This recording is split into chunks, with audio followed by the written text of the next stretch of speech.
नमस्कार शेतकरी बंधूंनो. आज आपण एका खूप महत्वाच्या विषयावर बोलणार आहोत. म्हणजे हळद काढणीच्या कलेमध्ये पारंगत कसं व्हायचं, जेणेकरून वर्षभराच्या मेहनतीचं सोनं होईल.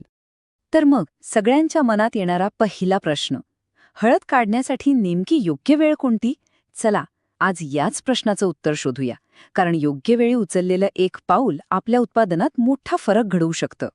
चला मग सुरुवात करूया सगळ्यात महत्त्वाच्या मुद्द्यापासून, आणि तो म्हणजे वेळ. कारण खरं सांगायचं तर हळदीच्या शेतीत सगळा खेळ वेळेचाच आहे. साधारणपणे हळदीचं पीक लागवडीनंतर 7 ते 9 महिन्यात काढणीसाठी तयार होतं. म्हणजे आपल्या मनात एक पक्का हिशोब असायला हवा की आता काढणी जवळ आली आहे. हे बघा, गणित अगदी सोपं आहे. जर आपण मे-जून महिन्यात लागवड केली असेल तर साधारणपणे जानेवारी ते फेब्रुवारी महिन्यात काढणीची वेळ येते. यामुळे आपल्याला आपलं नियोजन करणं खूपच सोपं जातं. आता ही एक खास आणि तितकीच महत्त्वाची गोष्ट, विशेषतः महाराष्ट्र आणि विदर्भातल्या शेतकऱ्यांसाठी.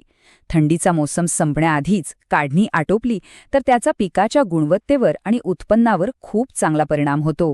कॅलेंडर तर आपल्याला वेळ सांगतच, पण आपलं पीक स्वतःचं आपल्याशी बोलत असतं. फक्त आपल्याला त्याची भाषा ओळखता आली पाहिजे.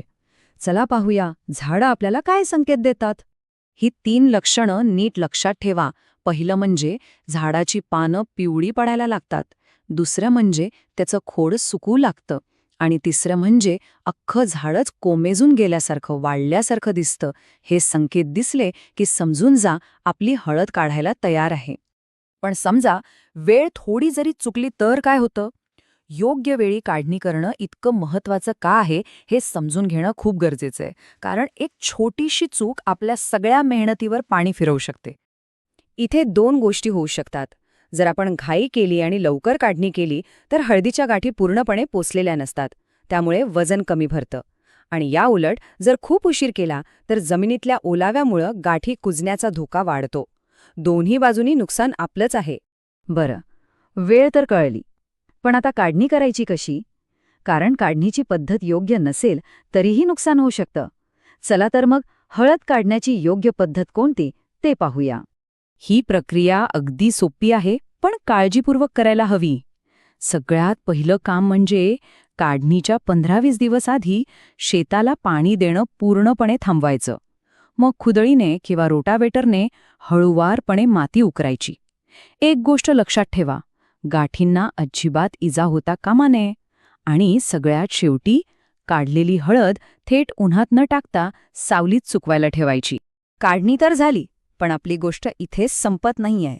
चांगल्या कापणीला बाजारात चांगला भाव कसा मिळवायचा याचं एक गुपित आहे, आणि हेच गुपित आपल्या नफ्याला दुप्पट करू शकतं. आणि ते रहस्य म्हणजे काढणीनंतरची प्रक्रिया.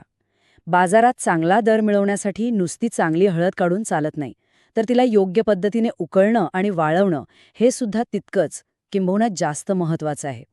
कारण याच प्रक्रियेवर हळदीचा रंग आणि तिची गुणवत्ता अवलंबून असते.